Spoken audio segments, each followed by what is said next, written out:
Hello అండి. అందరూ ఎలా ఉన్నారు? బాగున్నారా? అందరికీ మకర సంక్రాంతి శుభాకాంక్షలండి. ఈ సంక్రాంతి పండగకి అందరికీ మంచి జరగాలని కోరుకుంటున్నాను. ప్రతి ఒక్క పండగ మంచిగా జరుపుకోవాలి ఈ సంవత్సరం మొత్తం అని కూడా కోరుకుంటున్నానండి.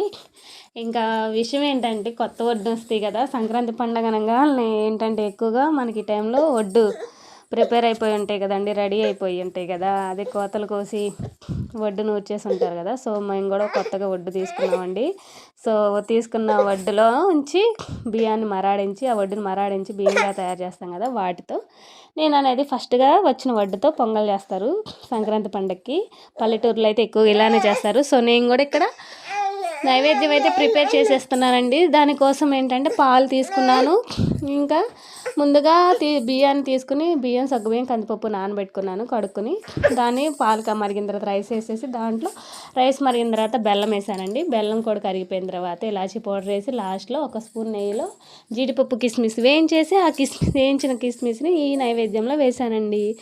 సో, అందరికి మరొకసారి సంక్రాంతి శుభాకాంక్షలు తెలియజేస్తూ మన వీడియో నచ్చితే లైక్ చేసి ఛానల్ సబ్స్క్రైబ్ చేయండి అబ్బా.